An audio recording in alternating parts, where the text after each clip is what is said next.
We've all been there. You're standing in a museum, staring at a painting, and all you can think is, I don't get it.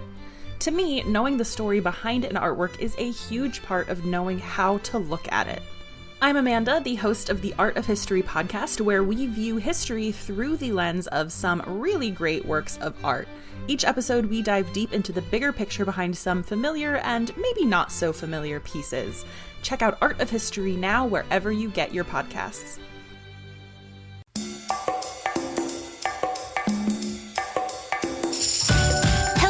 Culture kids, welcome to the show.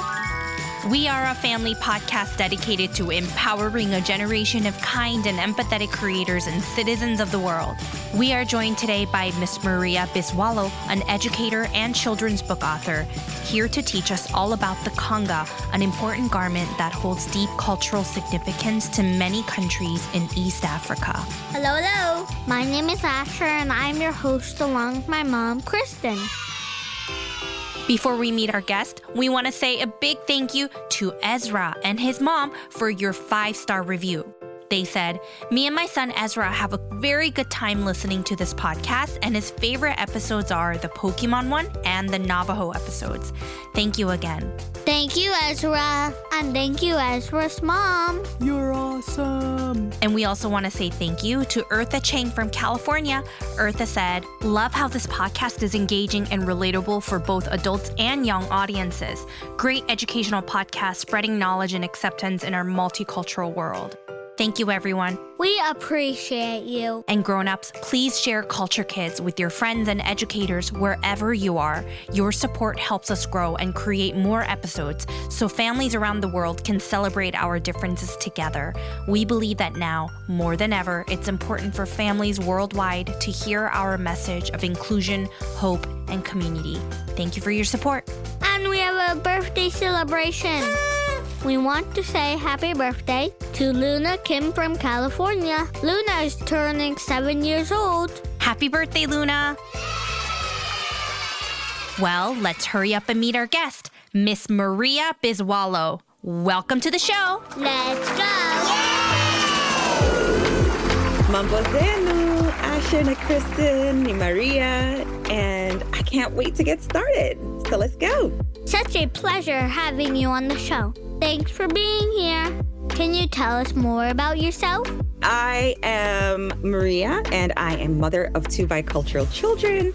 I'm an educator, and I am also newly an author of a children's book in my mother tongue, Kiswahili, which is also translated into English. And it's called Kanga ya Mama, or Mama's Magical Kanga. And that's what we'll be talking about today, the Kanga. Cool. Is that what you spoke in before? Like when you said hi? Thanks for asking. I actually greeted you in Kiswahili, and that is my mother tongue that I speak from where I come from. And do you know where I come from? Tanzania. That's right. I come from Tanzania, and there's lots of people in Tanzania who speak Kiswahili, but also in Kenya and in Burundi and Rwanda and other countries in East Africa also speak Kiswahili. Thank you for explaining that. I think a lot of us are also familiar with the term Swahili, but could you explain the difference between Kiswahili and Swahili? Yes. So Kiswahili is the language, and Swahili are the people.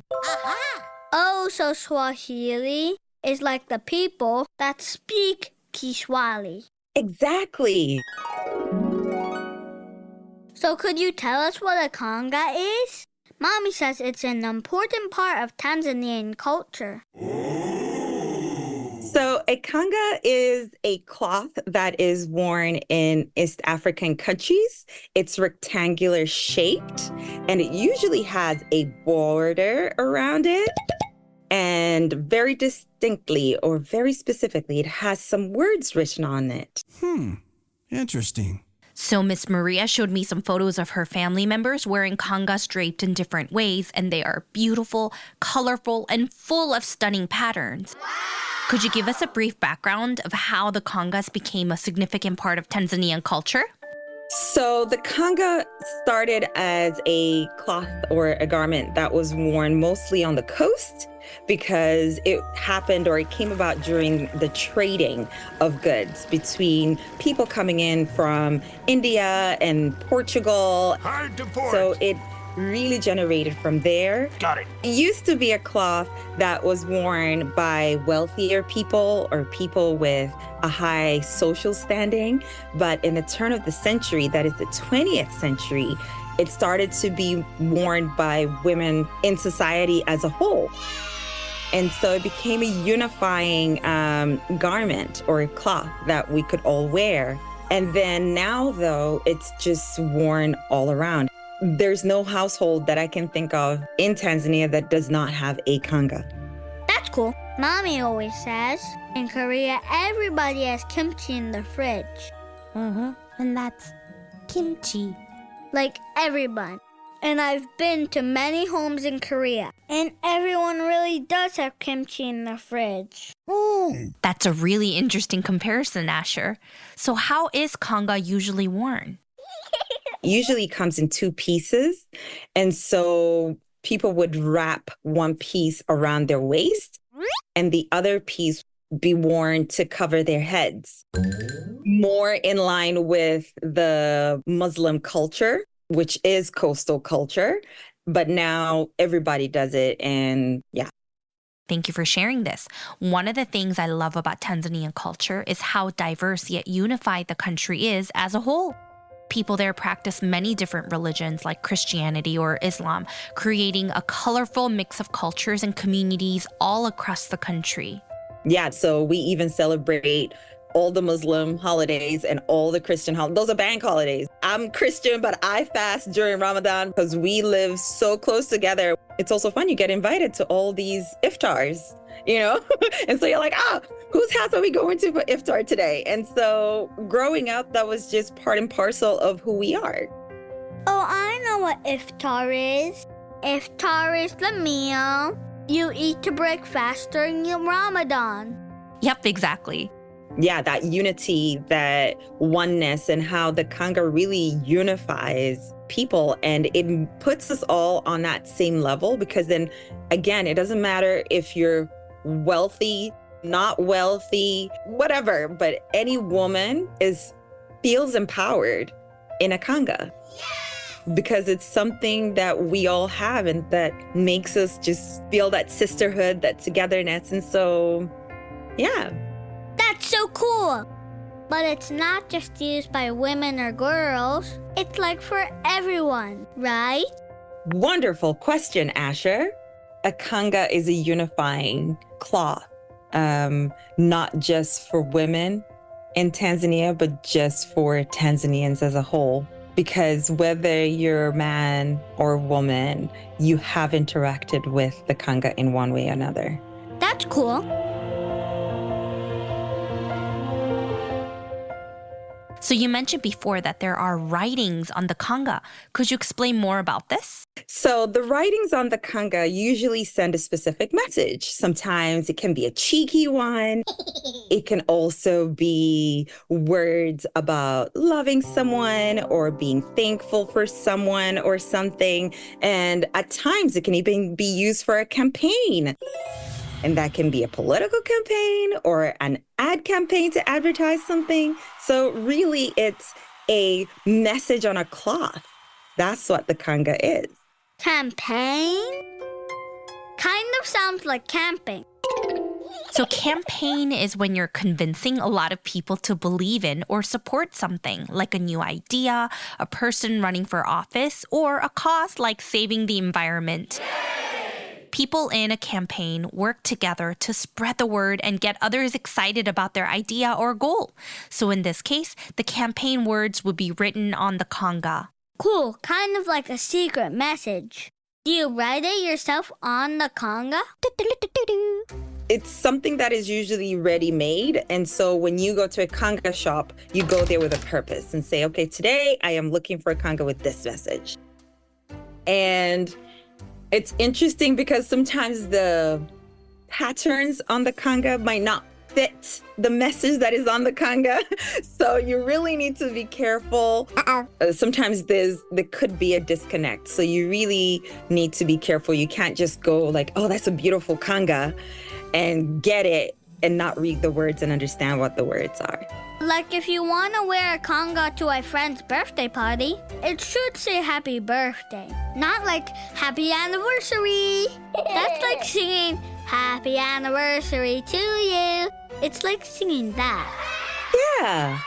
But if we were going to a wedding or if we were going to a party of sorts and Kanga was the attire, then we would wear something that had words to sort of match the occasion.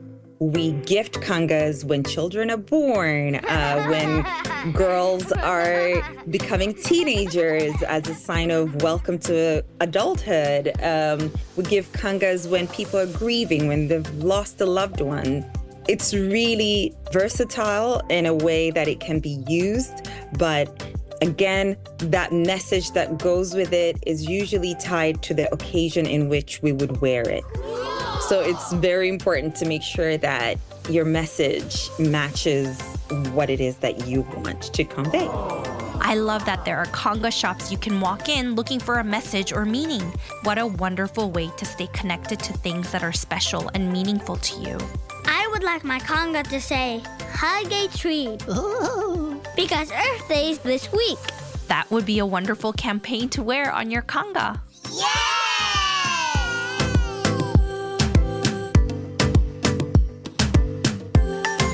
So we know that Kangas can be worn in various ways, such as a head covering or around your hips. Could you share with us what else it can be used for? There's so many ways that I've seen it used. You put a Kanga on top, a bit like an apron. You can use a Kanga to carry your baby. And you can use it for diapers once they're very worn and nice. They get very soft. And so actually in rural areas, they use it as a nappy. I'm amazed by how unique garments in different cultures carry such important messages. Take the sarong, for example, found in countries across Southeast Asia and the Pacific Islands like Fiji. Just like the Kanga, the way people wear it and when they wear it is also meaningful because it connects to their community's traditions that have been around for a very long time. Awesome! Could you tell us what the Kanga looks like? Like, what are the designs like? The Kanga has a border around this rectangular shaped cloth. And in the middle, they call it the region, is sort of open to other designs that can happen. Yep.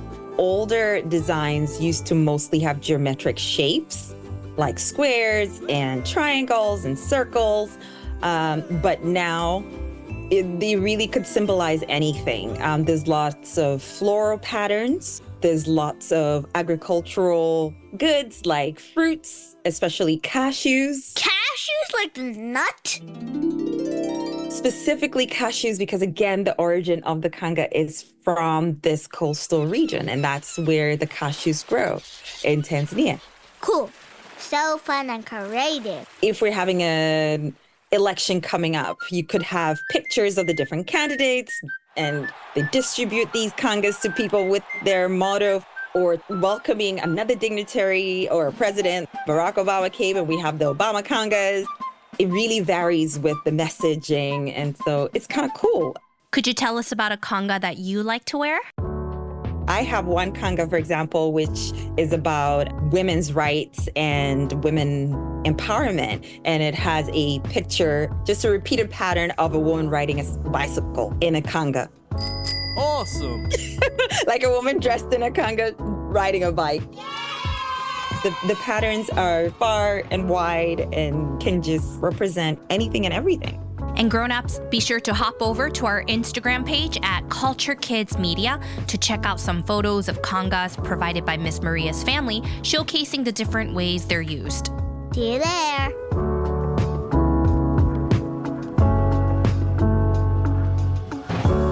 Can you teach us some words in Kiswahili? Yes, please. So the first word I will teach you is to say mambo. And when you say mambo, you say this to someone who is the same age as you. So an age mate or someone who's close to age with you. And the person will respond, poa. So do you want to try it with me? Mambo. Yay! And I would say poa. Poa. Excellent. And if you're like me and you love The Lion King, you've certainly heard some Swahili words like Simba.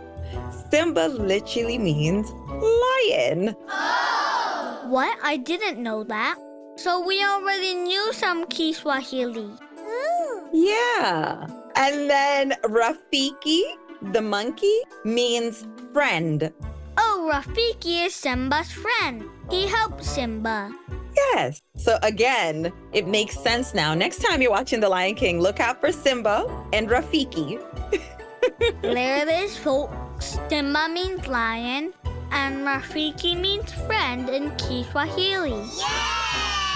Well, that was so much fun learning about the significance of Kangas and learning some words in Kiswahili. Miss Maria, before you go, do you have anything else you'd like to share with our listeners? So this is for the grown-ups. You can find me at www.hadithizamama.com. That is HADITHIZAMAMA, Hadithi Zamama. And that is the same for my Instagram.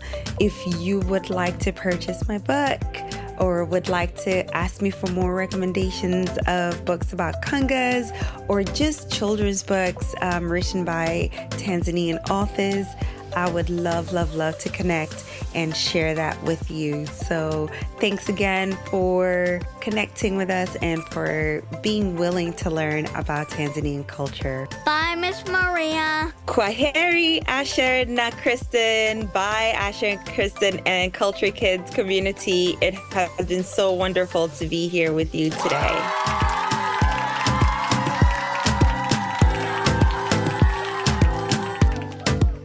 And to our Culture Kids family, what important message would you want to share on your Kanga? And what would you use it for? We invite you to explore deeper and learn more about the beautiful and diverse country of Tanzania and its neighboring countries. The more that we learn about all the different ways our friends around us celebrate their culture helps us to stay creative and make friends that come from all over the world.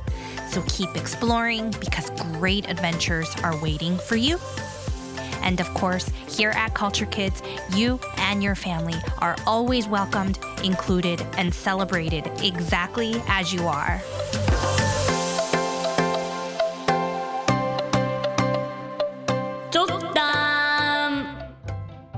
All right, Asher, you can go first. What do you get when you throw a lot of books in the ocean? What? A tidal wave. Because like a title of a book or a tidal wave. Get it? Title. Title of a book. Title. Good one. Okay, my turn. Your turn. Why did the horse chew with his mouth open? Why? Because he had bad stable manners. Yeah, stable table. But horses live in a stable. You got it. Well, thanks for joining us today. So before we say goodbye, we have some cool news to share. Did you know that our collaboration with the Sick Coalition won a Webby Award for Best Kids and Family Episode? We want to say thank you to our friends Savleen and Upmeet from the education team at Sick Coalition.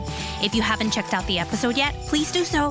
Hit subscribe and don't forget to share Culture Kids with everyone you love. Till next week.